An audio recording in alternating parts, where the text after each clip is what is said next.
paz de nosso Senhor Jesus Cristo, as bênçãos de nossa Mãe Santíssima Maria de Nazaré estejam entre nós. Assim que nós chegamos ao horário nobre da nossa semana, onde nos encontramos nesta casa acolhedora, consoladora. É o momento em que temos para agradecer a Deus, agradecer a Jesus, agradecer a Mãe Santíssima Maria de Nazaré, a espiritualidade que trabalha nesta casa, a qual só tem o bem como seu templo. Nesta manhã estamos recebendo a visita do companheiro de jornada, Gustavo, que vem para nós trazer a mensagem do luto. Que Deus, em sua infinita bondade, o esclareça, o ampare.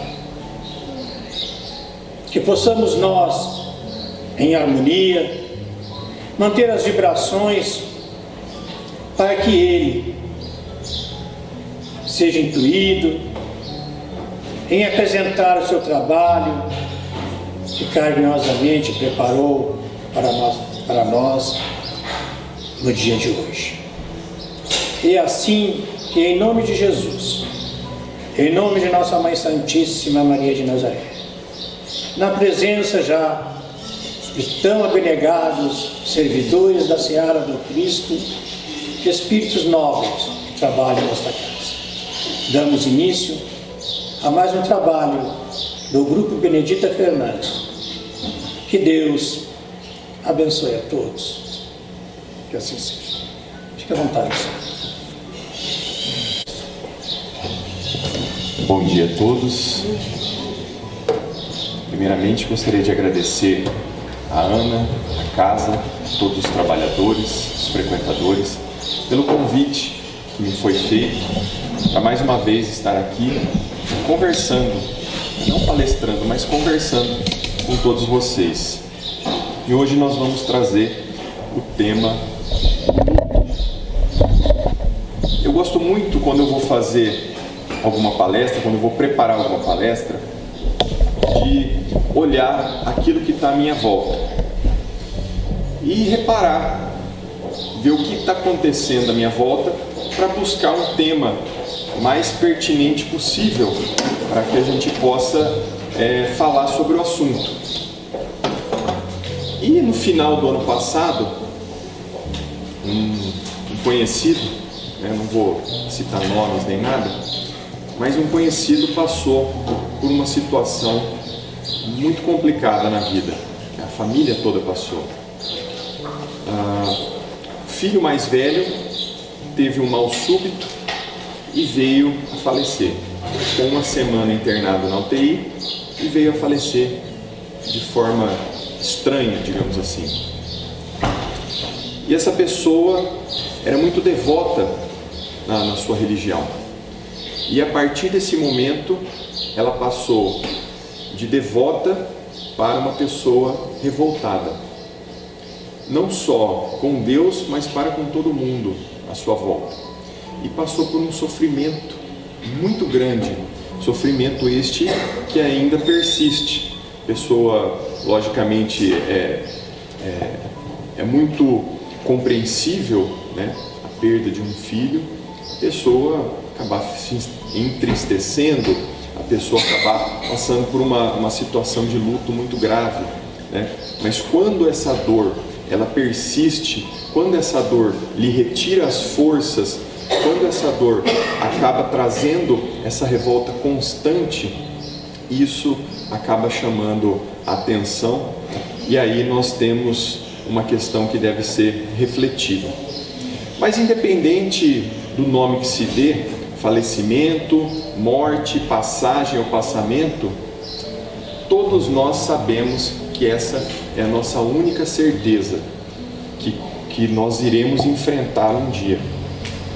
Isso porque nosso corpo material, assim como toda a matéria que existe no universo, um dia vai perecer. Mas o luto, ele é enfrentado em todas as culturas do mundo de formas diferentes.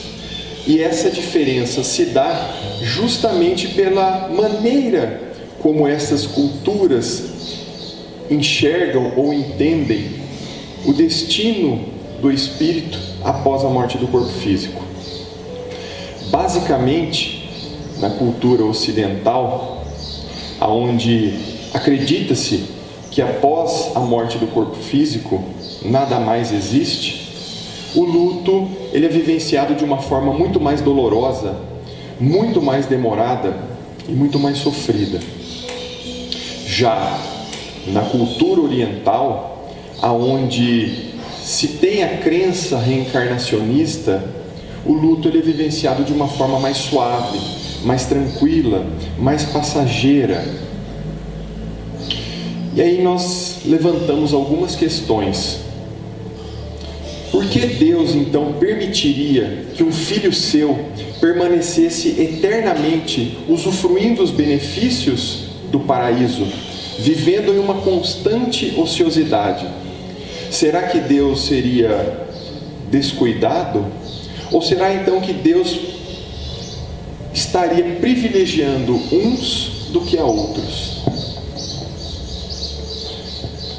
Por outro lado, será que Deus seria tão punitivo para permitir que a sua criatura permanecesse eternamente sofrendo as penas de um inferno?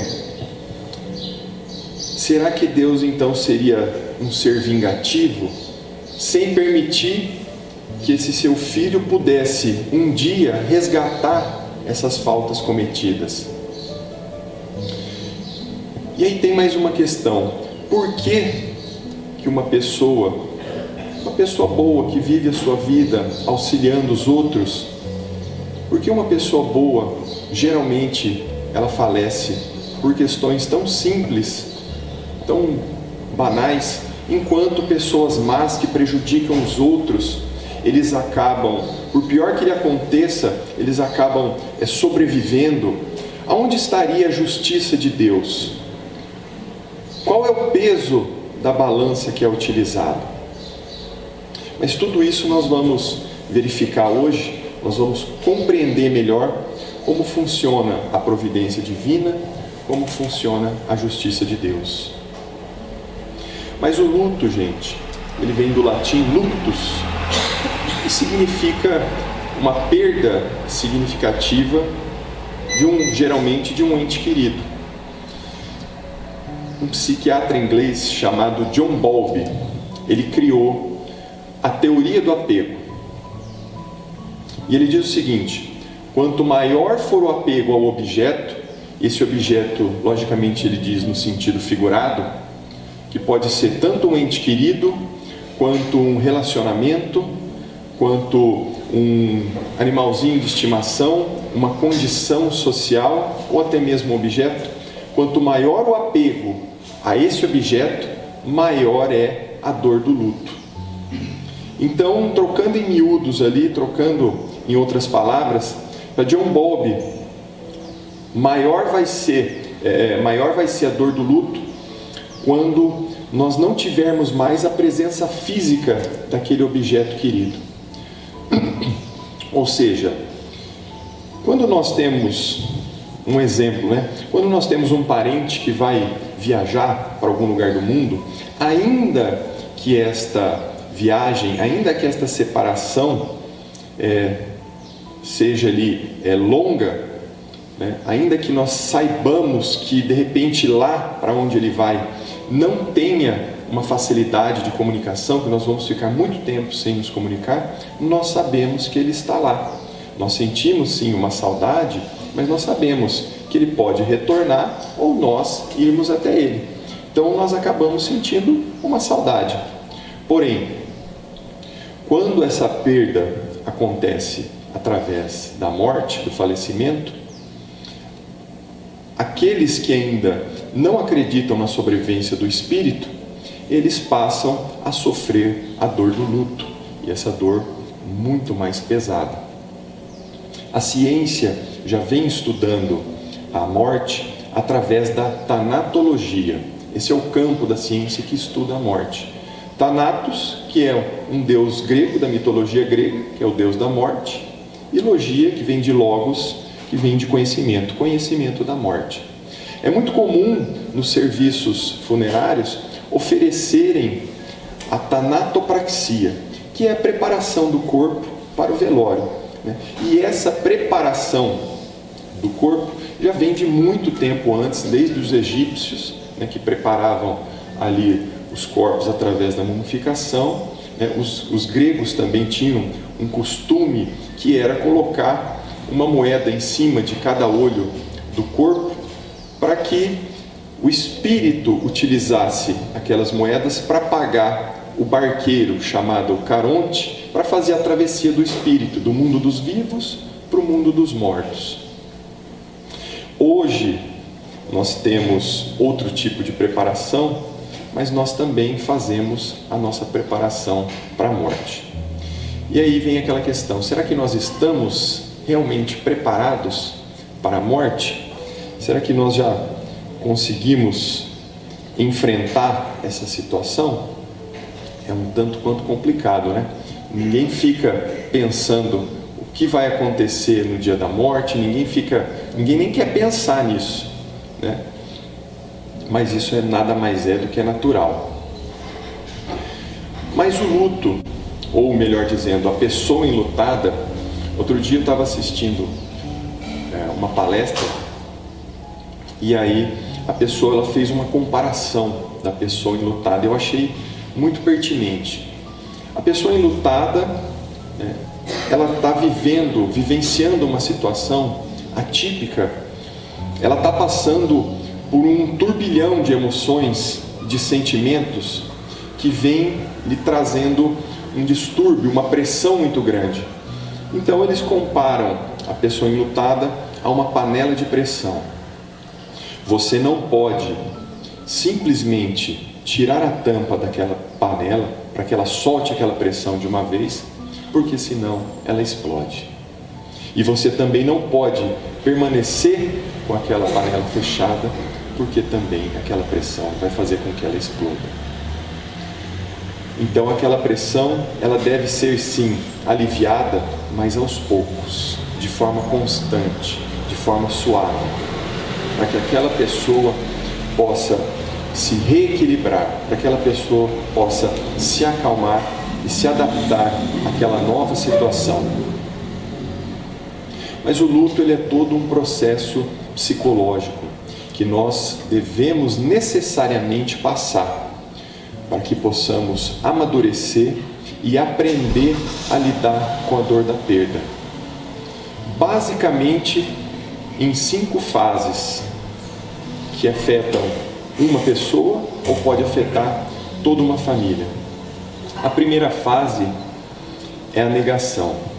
Quando nos acontece algo ruim conosco ou dentro da nossa família, descoberta de uma doença ou até mesmo a perda de um ente querido, até como um mecanismo de autodefesa, nós passamos a negar aquela situação.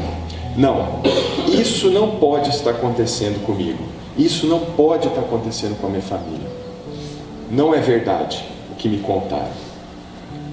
E esse mecanismo de defesa, ele é normal, ele é comum. Essa fase nós não devemos abortá-la ou pular essa fase, porque essa fase é o primeiro impacto que nós temos com a dor da perda. E por óbvio também, não devemos permanecer nessa fase de forma constante, para sempre. Justamente porque nós precisamos amadurecer, porque caso permanecêssemos fixos nessa fase, nós iríamos estacionar e não aprenderíamos nada. A segunda fase é a fase da raiva. A partir do momento que o indivíduo ele já compreende, ele já aceita que aquele fato aconteceu, ele passa a questionar. Mas por que comigo? Por que na minha família? E aí ele busca culpados para aquilo. E quando ele não encontra culpados, ele acaba culpando a Deus. Por que Deus fez isso comigo? Por que Ele permitiu que isso acontecesse na minha família? O que será que Ele quis de mim? O que eu fiz para que Ele permitisse isso? Digamos que a parte boa desta fase é que ela é curta. Essa fase é a que passa mais rápido de todas as outras. E a partir daí vem a terceira fase, que é a negociação. A pessoa ela já aceitou o fato que aconteceu, ela já compreende que Deus não é o culpado pelo seu infortúnio, mas ele enxerga Deus como uma tábua de salvação. Embora ele ainda não tenha noção correta ou completa da providência divina, da justiça de Deus, mas ele já enxerga Deus como algo que ele deve buscar para que aliviar o seu sofrimento, para que ele tenha o seu sofrimento aliviado. E a partir daí, ele começa a negociar com Deus, através da sua fé e através de devoção. É nesse momento que nós vemos inúmeras manifestações de fé em todo o mundo, algumas totalmente normais, comuns, né? Outras mais exageradas, como nós vemos todos os anos nas Filipinas, pessoas se autoflagelando, pessoas até mesmo se crucificando para demonstrarem a sua devoção a Deus. Mas será que Deus quer que nós façamos isso? Será que isso agrada a Deus, esse tipo de devotamento, esse tipo de negociação? Bom, gente, é claro que não. Deus, como ser supremo, Ele vai nos amar de todas as formas. Ele sempre vai querer o nosso bem.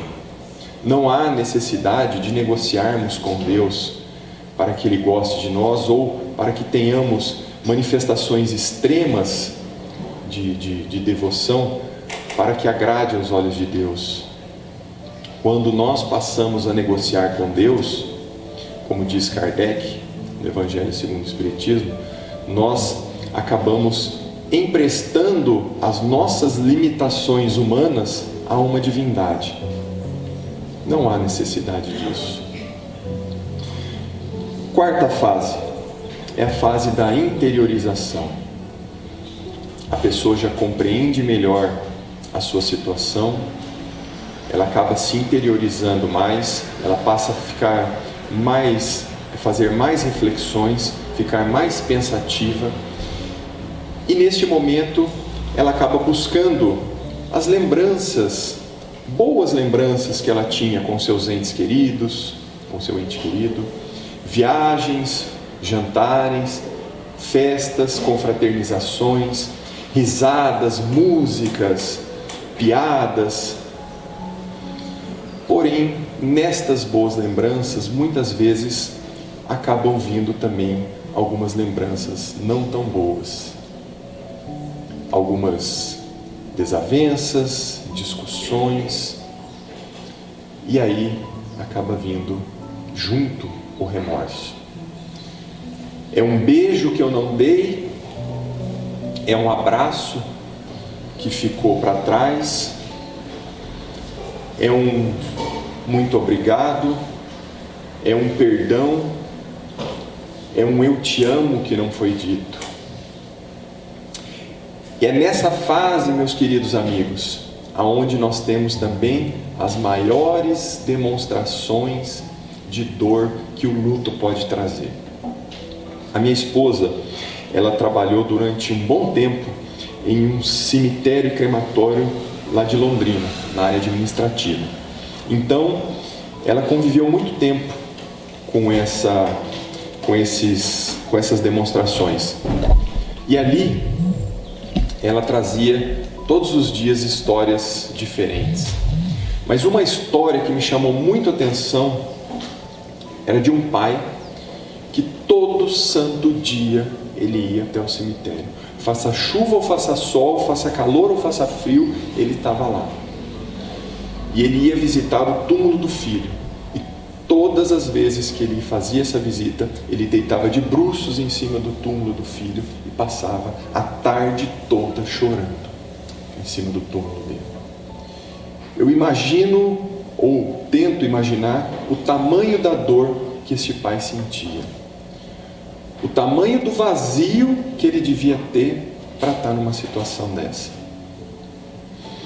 O documentário As Cartas de Chico, que deu origem depois ao filme As Mães de Chico, aonde mostra algumas mães, várias delas ainda inclusive, que receberam uma carta do Chico com mensagens dos seus entes queridos. E ali tem filhos, pais, maridos falecidos que trouxeram a mensagem, e mensagem essa que deram um outro significativo para a vida dos parentes que estavam aqui encarnados. E numa delas, são várias pessoas, esse documentário As Cartas de Chico tem disponível no YouTube, ele é extremamente rico em informações, e numa delas é um casal de judeus, pessoas muito ricas, e eles tiveram na década de 70 a perda do filho, através de um acidente de carro lá na Dutra. E aquilo, o filho era muito apegado ao pai, e aquilo acabou com a vida do pai. E o pai, naquele desespero, sem chão, não tinha mais sentido a sua vida, o pai, ele ia todas as noites também, com seu cobertor, com seu travesseiro, dormir em cima da lápide do filho. Ele até pagava pro vigia do cemitério permitir que ele permanecesse lá. Eles não eram espíritas, logicamente, mas a mãe tinha uma amiga que era espírita, que viu o sofrimento dela e aconselhou ela: vai para Uberaba e procura o Chico. E lá ela trouxe uma mensagem fantástica do filho, com uma riqueza de detalhes, nomes, datas, parentes, tudo. E ela trouxe aquela mensagem ali para o pai, e aquilo acabou com o sofrimento. E na mensagem o filho pedia ao pai para que o pai saísse do cemitério e voltasse a dormir em casa, porque lá só estava o corpo dele, que ele estava sempre ali em casa, por perto. E nessa carta havia uma revelação que nem o pai sabia, que a mãe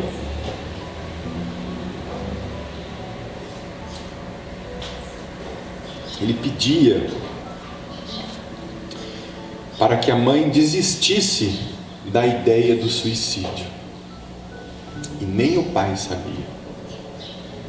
E aquela carta mudou totalmente a história daquela família, mostrando que o filho ainda estava vivo, que o filho ainda permanecia entre eles.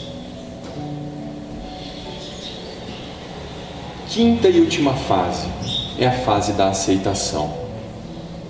Nessa fase, ela é marcada pela superação que o indivíduo tem de todas as dores, de todos os percalços das fases anteriores. Nessa fase, o indivíduo ele já compreende melhor que nem tudo depende dele, que nem tudo ele pode controlar, mas que ele está agora muito mais, ele entende muito melhor como funciona a providência divina, e ele acaba valorizando muito mais os pequenos momentos, os pequenos gestos, as pequenas atitudes. É um momento junto, ainda que não tenha uma conversa, um sorriso, um abraço, tem um peso e um valor muito maior para ele. Mas qual é a visão espírita do luto? O espiritismo, como a terceira revelação, como consolador prometido pelo Cristo, ele vem nos trazer, vem nos apresentar, levantar o véu de Ísis e nos apresentar o mundo espiritual. E a doutrina espírita, através dos seus princípios basilares, a sobrevivência do espírito sobre o corpo físico, a pluralidade das existências, a reencarnação, a comunicabilidade dos espíritos, nos mostrando, nos trazendo o consolo necessário, nos dando o entendimento e nos mostrando como a providência divina age, como o amor de Deus por nós é infinito e como Deus é bom e justo para com todos, sem qualquer privilégio. Mas por que será que nós temos um medo, parece que inato, da morte? Nessa pandemia, eu até brinco, né? Nessa pandemia foi muito comum nós vermos muita gente com medo de morrer em razão da Covid. E eu até brinquei outro dia, falei numa outra palestra, falei, eu nunca vi tanto espírita ter medo da morte igual nessa pandemia. Mas é claro que é só uma brincadeira, né? Até mesmo, quem somos nós para não temer a morte, se até mesmo o Chico teve medo da morte naquele episódio do avião, né? Onde o Emmanuel deu uma bronca nele, falou, cale a boca e morra com educação. Ele falou, eu só queria saber como é que se morre com educação. Quem somos nós para não temer a morte? Mas lá na questão 941 do Livro dos Espíritos, Kardec faz esse questionamento e os Espíritos respondem que esse medo inato da morte, ele se dá basicamente por dois pontos. O primeiro deles, nós temos enraizado no nosso íntimo uma figura de um Deus punitivo, uma figura de um céu e de um inferno, de penas eternas. E o segundo ponto é porque nós ainda somos seres muito materializados, nós ainda estamos muito apegados à matéria e em razão disso nós instintivamente não queremos deixar os benefícios e os prazeres que a matéria nos traz. Mas não é só por isso. Ainda na questão 730 do Livro dos Espíritos, também Kardec havia questionado e os Espíritos nos informam basicamente que é em razão do nosso instinto de conservação, do qual Deus dotou a todos nós. Eu até trouxe escrito aqui não só a pergunta, mas a resposta também, porque ela é muito importante. E diz o seguinte: uma vez que a morte nos faz passar a uma vida melhor, nos livra dos males desta, sendo, pois, mais de desejar do que temer, por que lhe tem o homem instintivamente tal horror, que ela lhe é motivo de apreensão? E a espiritualidade responde: já dissemos que o homem deve procurar prolongar a vida para cumprir a sua tarefa. Tal o motivo porque Deus lhe deu um instinto de conservação, instinto que o sustenta nas provas. A não ser assim, ele muito frequentemente se entregaria ao desânimo. A voz íntima que o induz a repelir a morte lhe diz que ele ainda pode realizar alguma coisa pelo seu progresso. Ou seja, se não fosse esse instinto de conservação, nós jamais iríamos progredir, nós jamais daríamos um passo adiante. Bastaria o primeiro obstáculo que nós não conseguíssemos superar, nós já estacionaríamos. Nós ainda estaríamos na idade da pedra, sem ter coragem de enfrentar as nossas dificuldades, sem ter a resiliência para prosseguir continuando, embora caiamos, embora tivéssemos os nossos problemas na nossa frente. Mas ali ele continua: a ameaça de um perigo constitui aviso para que se aproveite que a providência nos dá, fala, olha, aproveite melhor a sua vida, cuide mais da sua saúde, vivencie mais com seus entes queridos, porque você ainda tem um caminho pela frente, né? Acorda. Mas No Evangelho segundo o Espiritismo, no capítulo 5, item 21, intitulado Mortes Prematuras, a perdas de pessoas amadas, nós vemos que muitas vezes quando um ente parte, nem sempre é uma punição. Ele diz o seguinte: frequentemente, a morte prematura é um grande benefício que Deus concede àquele que se vai e que assim se preserva das misérias da vida ou das seduções que talvez lhe acarretassem a perda. Não é vítima da fatalidade aquele que morre na flor dos anos. É que Deus julga não convir que ele permaneça mais tempo na terra. Ou seja, Deus tem planos muito maiores. Nós é que ainda não compreendemos a grandeza de Deus. E aí vem aquela frase: Deus escreve certo por linhas tortas. Para nós, aparentemente, que ainda somos mais materiais do que espirituais, para nós, principalmente quando se inverte a ordem das coisas, quando um filho parte antes de um pai, para nós é uma situação extremamente drástica, extremamente penosa, totalmente compreensível, claro. Mas para Deus, muitas vezes, como diz a mensagem, é um benefício que Ele está concedendo àquele espírito que se vai, para que ele não se desvie nas vicissitudes da vida, para que ele não para que ele não tropece ali nas coisas que estão por vir ainda. E ali ele continua dizendo o seguinte: vós espíritas, porém, sabeis que a alma vive melhor quando desembaraçada do seu invólucro corpóreo. Mães, sabei que vossos filhos bem-amados estão perto de vós. Sim, muito perto. Seus corpos fluídicos vos envolvem, seus pensamentos vos protegem. A lembrança que deles guardais os transborda de alegria, mas também as vossas dores desarrazoadas os afligem, porque denotam a falta de fé e exprimem uma revolta contra a vontade de Deus. Ou seja, eles estão junto de nós, eles estão sempre por perto, vendo e ouvindo e sentindo os nossos sentimentos, os nossos pensamentos.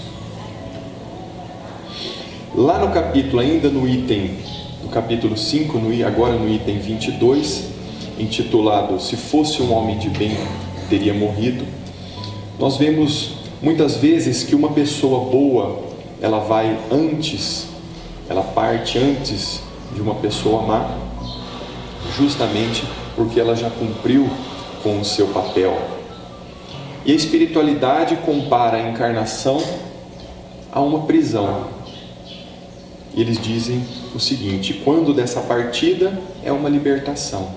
Eles dizem o seguinte: se morre um homem de bem, cujo vizinho é mau, logo observais, antes fosse estes, enunciais uma enormidade, um absurdo. Porquanto aquele que parte conclui a sua tarefa, e o que fica talvez não haja principiado a sua. Por que então haveríeis de querer que ao mal faltasse tempo para terminá-la e que o outro permanecesse preso na gleba terrestre? Que diríeis de um prisioneiro que cumpriu a sentença contra ele pronunciada, fosse conservado no cárcere, ao mesmo tempo que restituíssem a liberdade um que a esta não tivesse direito? Ficai sabendo que a verdadeira liberdade para o espírito consiste no rompimento dos laços que o prendem ao corpo, e que, enquanto vos achardes na terra, estareis em cativeiro. Olha só que interessante. A gente acaba não tendo essa visão, esse entendimento, já que a verdadeira vida é a vida espiritual. A verdadeira liberdade é quando o espírito está fora do nosso corpo físico, nós acabamos tendo uma visão ainda um tanto quanto limitada das coisas. Mas com o passar do tempo, nós vamos aprendendo, nós vamos tendo o entendimento. E é esse entendimento que a doutrina espírita nos dá, que nos traz para nos consolar, para evitar que nós nos revoltemos, para evitar que nós caiamos em uma depressão, em um martírio sem fim. Tudo isso a doutrina nos traz, esse conforto, através do entendimento. Lá no programa Pinga Fogo, o Chico também ele responde a uma mãe que estava desesperada. E ela dizia que ela sofria demais pela morte de um filho. E ela queria saber do Chico se as lágrimas dela acabavam afetando o espírito. Chico diz o seguinte: quando as lágrimas do nosso reconhecimento a Deus pelos benefícios que recebemos, quando as lágrimas refletem a nossa saudade tocada de esperança, os nossos amigos desencarnados nos dizem que as lágrimas fazem a eles muito bem, porque elas são luzes no caminho daqueles que são lembrados com imenso carinho. Mas quando nossas lágrimas exprimem revolta de nossa parte diante dos desígnios divinos, que nós não podemos de imediato sondar, quando estas lágrimas retratam rebeldia, essas lágrimas prejudicam os desencarnados tanto quanto prejudicam também os encarnados. E essa foi um belo de um ensinamento que o Chico nos trouxe, mais um deles, né? Horaci Correia é uma trabalhadora espírita de Minas Gerais e ela também teve a morte de um filho, ainda na adolescência. E ela trouxe uma série de vídeos, 11 no total, vídeos curtinhos de 5 a 7 minutos, ensinando como a lidar com a dor da perda, como a lidar com a dor do luto, trazendo mensagens e ideias consoladoras e reconfortantes, nos mostrando uma espécie de um roteiro para aqueles que estejam passando pela mesma situação. E ela dá algumas dicas. A primeira é a seguinte: que nós devemos falar sobre o luto, porque quando nós guardamos tudo aquilo para nós, mais cedo ou mais tarde aquele sentimento, aquela emoção vai acabar nos afetando, o nosso corpo vai acabar adoecendo. Então nós precisamos falar sobre o luto, seja com uma pessoa mais próxima, ou seja com um profissional especializado. Ou seja, é aquela figura da panela de pressão, nós precisamos soltar aquela pressão. Segundo, nós devemos orar nos momentos de dor. Quando sentimos aquela saudade, aquele aperto, aquela dor no coração, nós devemos nos recolher em um canto calmo e orar. Pedir não só para nós, mas também pelo ente que se foi. E é através da oração que nós temos essa ligação com o plano espiritual, com os nossos protetores, com o nosso anjo guardião. E a ciência mesmo já comprovou que a oração também nos faz bem fisicamente. Terceiro ponto, que nós devemos conversar com o nosso ente querido como se ele estivesse do nosso lado, sem problema algum, porque muitas das vezes ele está junto de nós, nos acompanhando. Quarto, devemos cantar, dançar, não devemos deixar que a tristeza nos domine, não devemos deixar que o desânimo nos assalte. Tudo isso faz com que nós possamos, de certa forma, aos poucos, mudando também o nosso padrão vibratório, mudando também o nosso ambiente familiar, o nosso ambiente interno. Quinto, que nós devemos sim guardar algum objeto daquele ente querido, para que nós nos lembremos com carinho dele. Porém, nós não devemos guardar tudo, até porque muitas das vezes muitas outras pessoas podem ser auxiliadas com roupas, com móveis, com tudo. Ou seja, então é muito comum nós vemos, né, pessoas que deixam um escritório da mesma forma como estava, um quarto com todas as peças, com todos os objetos. Aquilo acaba trazendo, não vou dizer um prejuízo, mas aquilo acaba dificultando ainda mais a adaptação do luto. Então, se temos algum objeto, devemos guardar 1, 2, 3 objetos, mas o restante nós devemos ajudar a quem necessita. E isso também auxiliará aquele espírito no plano espiritual. Sexto, durante o sono nós sabemos que nós podemos encontrar o nosso ente querido através do desdobramento do nosso espírito. E o sétimo é que a sensação da presença, a sensação do cheiro, aquela vibração diferente quando nós estamos sozinhos, geralmente é uma forma de identificar que ele está próximo. Isso é muito comum. Então, meus amigos, agora para finalizar, eu gostaria de trazer para vocês uma mensagem de Santo Agostinho, que, na minha opinião, é uma das mais belas, que ele diz o seguinte, é muito conhecida também no meio espírita, diz o seguinte: a morte não é nada, eu somente passei para o outro lado do caminho. Eu sou eu, vocês são vocês. O que eu era para vocês, continuarei sendo. Me deem o nome que vocês sempre me deram. Falem comigo como vocês sempre fizeram. Vocês continuam vivendo no mundo das criaturas, eu estou vivendo no mundo do Criador. Não utilizem um som solene ou triste. Continuem a rir daquilo que nos fazia rir juntos. Rezem, sorriam, pensem em mim, rezem por mim. Que meu nome seja pronunciado como sempre foi, sem ênfase de nenhum tipo, sem nenhum traço de sombra ou tristeza. A vida significa tudo o que ela sempre significou. O fio não foi cortado. Por que eu estaria fora dos seus pensamentos agora que estou apenas fora de suas vistas? Eu não estou longe, eu apenas estou do outro lado do caminho.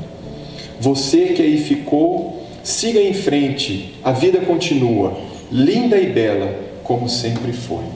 Santo Agostinho. Então, muito obrigado a todos. Mais uma vez agradeço a Ana, a casa, a todos os trabalhadores e frequentadores pela disponibilidade e pela oportunidade que me deram. Muito obrigado. Um bom domingo a todos. Nós que agradecemos o Gustavo. É interessante, né? Porque é um tema que a gente sempre estamos passando automaticamente, sempre há chegadas e há partidas, né? E esses dias eu vi uma história que eu achei muito interessante porque faz parte do nosso dia a dia, é a maneira do ponto de vista. Diz que um discípulo chegou no mestre e perguntou: mestre, como eu posso saber se existe mesmo a vida após a morte? E o mestre respondeu: me encontre novamente após o sol se pôr. Daí o discípulo, meio contrariado, foi embora pensando, sabe? Depois ele encontrou no dia seguinte o mestre e daí pegou e falou assim, o mestre perguntou: você percebeu o que houve? O discípulo respondeu: como assim, mestre? O que houve? Daí o mestre respondeu: o sol morreu. Ele: claro que não, o sol não morreu. O sol apenas se pôs, daqui a pouco ele volta. E o mestre respondeu: exatamente, é a mesma coisa que ocorre com a morte. Por mais que os nossos olhos não veem, vai voltar, continua, ele não deixa de existir. E toda vez que eu penso aqui sobre a morte, eu lembro daquela passagem, né? Que um pai chega a Jesus e Jesus fala, você crê? Ele fala, eu creio, mas aumenta a minha fé. E eu acho que é isso que nós passamos muitas vezes, por mais que nós somos espíritas, nós temos noção do que acontece na morte. Muitas vezes, quando a prova é conosco, a gente entra em desespero, né? A gente esquece dessa frase desse pai, aumenta, Senhor, a minha fé, eu creio em Ti. Ele veio, mostrou pra gente que a morte não existe, que Ele continua no nosso meio, e às vezes a gente ainda duvida. Que pensamos no aprendizado de hoje com carinho. Muitíssimo obrigada, Gustavo. E convido os médiuns para a sala de passe, e os que permanecerem aqui, fiquem em oração. Chegando ao final, né, da palestra de domingo, nós serenamos nosso coração, porque nesta casa a gente vem sempre buscar o que a gente vem buscar? A paz, a harmonia, o incentivo para que nós possamos continuar a nossa trajetória, que às vezes se torna difícil. Hoje nosso irmão falou sobre o luto, né? E eu ainda estou vivenciando um luto ainda, né, do filho pelo Covid do ano passado, mas uma bênção de Deus. Meu coração está bem calminho, bem assim aceitando, né? Graças a Deus, com auxílio da espiritualidade, do entendimento que a gente busca nessa doutrina santa, que nos consola, que nos anima, que mostra para nós que a vida não termina no túmulo. A gente acha coragem, às vezes tem hora que a gente pensa, é o fim. Não, a gente volta o pensamento para Deus e para Jesus, nossa mãezinha Maria Santíssima, e aí a gente encontra coragem para caminhar. Às vezes a gente chora, chorar é bom, alivia às vezes aquele nó que está parado aqui no nosso peito, né? Precisa chorar. Como ele disse, quando a saudade vem, a gente vai lá no cantinho, no quarto, pega o Evangelho e a gente faz uma prece para nós, principalmente porque nós precisamos mais, muito, mas lembrando dele. Então ele falando, eu senti a presença tão assim.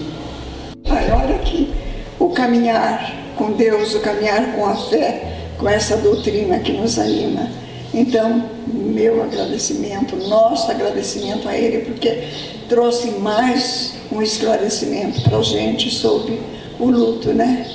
E assim nós agradecemos por essa oportunidade de estarmos nesta casa abençoada que sempre nos anima, que sempre dá aquela paz, aquele conforto que nós precisamos, aqueles que buscam através do passe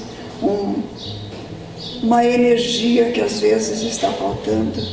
Nós te agradecemos, Senhor, e te rogamos muitas vezes que nós possamos estar aqui neste templo, nesta casa de amor e de luz, para que nós possamos aprendendo a cada dia, a cada palestra, a cada grupo de estudo que aqui permanece, que nós participamos, nós aprendemos um pouquinho a caminhar na tua estrada, através da boa nova, dos seus ensinamentos, Jesus. E nós te rogamos nesse instante, ser conosco, Senhor, hoje e sempre, e que a tua paz permaneça em nós. Não a paz que o mundo dá, mas a tua paz. Que a paz esteja com todos. Uma boa semana a todos. E que nós continuemos sempre. Domingo, se Deus quiser, nós estaremos aqui novamente, ouvindo um outro palestrante aqui, trazendo para nós um pouquinho mais de esclarecimento. Paz a todos. Que Jesus nos abençoe.